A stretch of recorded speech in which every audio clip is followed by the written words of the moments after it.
जय श्री कृष्णा दोस्तों, स्वागत है हमारे चैनल क्विक नॉलेज में। आज की इस वीडियो में हम बात करेंगे इंदिरा एकादशी व्रत की। 2024 इंदिरा एकादशी का व्रत कब धारण किया जा रहा है, तो जानेंगे व्रत के शुभ मुहूर्त, पारण का समय, पारण कब और किस चीज़ से किया जाएगा, इस दिन भगवान को विशेष करके किस वस्तु का भोग लगाएं, इस दिन क्या करना चाहिए क्या नहीं। तो आइए जानते हैं इन सभी के बारे में। अश्विन माह के कृष्ण पक्ष में पड़ने वाली एकादशी को इंदिरा एकादशी कहा जाता है। इंदिरा एकादशी के व्रत में इस दिन विशेष प्रकार से लक्ष्मी नारायण का पूजन किया जाता है तथा इस दिन भगवान शालिग्राम का पूजन करने का विधान है। जो भी भक्त सच्ची श्रद्धा के साथ नियम और निष्ठा के साथ इस व्रत को धारण करते हैं तो इससे व्यक्ति के सभी प्रकार के पाप नष्ट हो जाते हैं तथा इस व्रत के लिए जो कि एक दिन पूर्व 10वीं को व्रत रखकर अपने पितरों का श्राद्ध करके एक समय भोजन करे और एकादशी के दिन निराहार व्रत रखकर भगवान शालिग्राम की पूजा करे तो इससे पितरों का उद्धार होता है तथा पितरों का उद्धार होकर के वह सभी प्रकार के बंधनों से मुक्त होकर उन्हें स्वर्ग की प्राप्ति होती है। इस व्रत को अपने पितरों के निमित्त अर्पण किए जाने से उनका उद्धार होता है। तो यह पितरों को नर की यातना से निकालकर स्वर्ग सुखों का उपभोग कराने वाला उत्तम व्रत माना गया है। तो आइए जानते हैं इंदिरा एकादशी व्रत के शुभ मुहूर्त के बारे में। अश्विन मास कृष्ण पक्ष की एकादशी तिथि प्रारंभ समय 27 सितंबर 2024 दिन शुक्रवार दोपहर। एकादशी तिथि की समाप्ति वह 28 सितंबर 2024 शनिवार दोपहर 2:50 पर एकादशी तिथि की समाप्ति है। तो शुद्ध रूप से सभी भक्तजन एकादशी व्रत सूर्योदय व्याप और द्वादशी युक्त व्रत के लिए जो समय प्राप्त हो रहा है तो 28 सितंबर 2024 दिन शनिवार को सभी भक्तजन एकादशी व्रत का धारण करेंगे।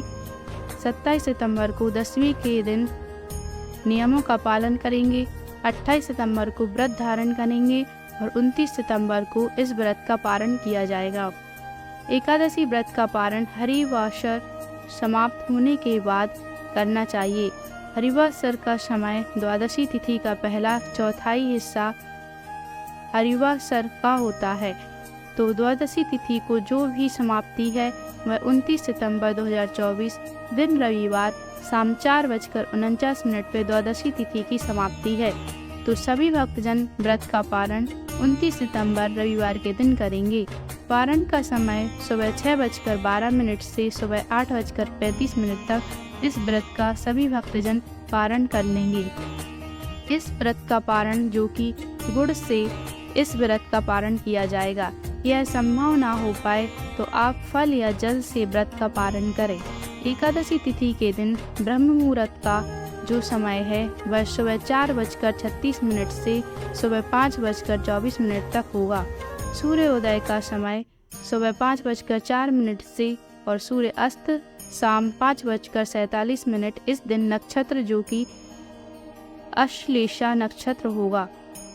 रात्रि 3:38 तक, उसके बाद माघा नक्षत्र योग जो कि सिद्धि योग होगा।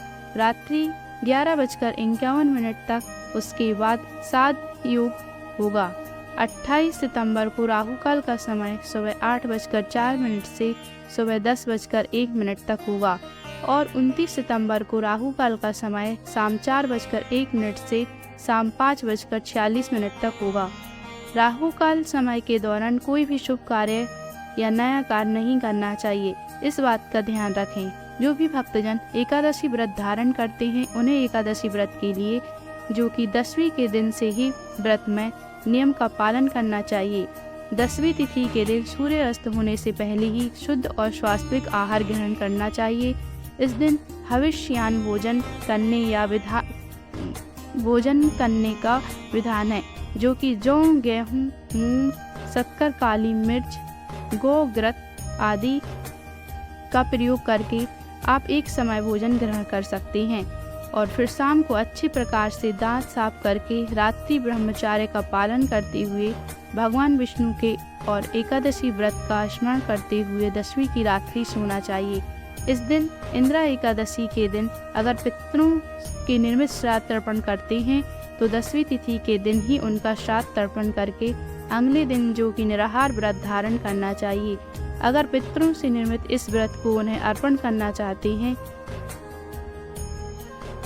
तो उनके उद्धार के लिए, उनकी मुक्ति के लिए तो 10वीं तिथि के दिन उनका श्राद्ध आदि कर्म करके, अगर एकादशी तिथि के दिन भी श्राद्ध कर्म करना है तो इस दिन श्राद्ध कर्म करके पितृशेष को जो कि संग करके गौ को खिला देनी चाहिए और इस दिन जहाँ तक हो सके निराहार व्रत को धारण करना चाहिए।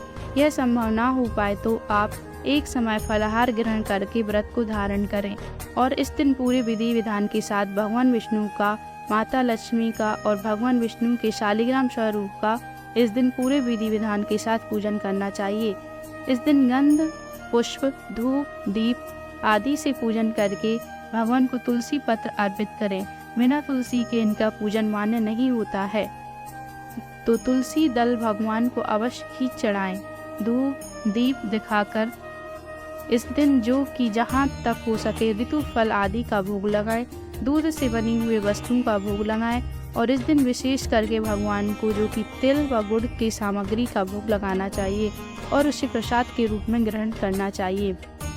जब भी आप किसी प्रकार का वस्तु भगवान को अर्पित करते हैं, उन्हें भोग लगाते हैं तो तुलसी दल डालकर के ही उन्हें भोग लगाना चाहिए।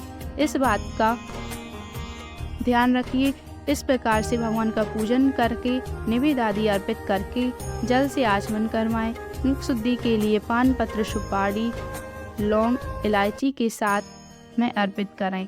इसके बाद फिर एकादशी व्रत की कथा का श्रवण करें या इस दिन भगवान सत्यनारायण की कथा श्रवण करने का भी विधान है, तो भगवान सत्यनारायण का कथा भी श्रवण करें, भगवान की आरती करें। इस प्रकार से भगवान का स्थित पूरे विधि विधान के साथ सुबह और शाम के वक्त पूजन करें। रात्रि जहाँ तक हो सके जागरण करते हुए समय को व्यतीत करना चाहिए और अगले दिन यानी कि द्वादशी तिथि के दिन सुबह उठ करके स्नान करके शुद्ध वस्त्र धारण करके भगवान का पूजन और आरती कर लें।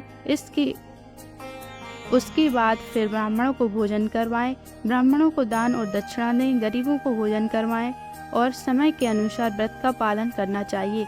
इस प्रकार व्रत को धारण करने से व्रती के सभी प्रकार के पापों का नाश होता है तथा उनके पूर्वजों का भी उद्धार होता है। नर की यातना से उन्हें मुक्ति मिलती है तथा व्रती को भगवान की कृपा से सभी प्रकार के सुख समृद्धि की प्राप्ति होती है और अंत समय में स्वर्ग आदि की भी प्राप्ति होती है। एकादशी व्रत धारण करने वालों को जो कि व्रत के दौरान किसी के ऊपर क्रोध नहीं करना चाहिए, अपने मन में किसी के प्रति ईर्ष्या या द्वेष का भाव नहीं लाना चाहिए। इस दौरान ब्रह्मचर्य का पालन करना चाहिए, जहाँ तक हो सके भूमि पर शयन करना चाहिए। व्रत के दौरान किसी का अपमान न करें।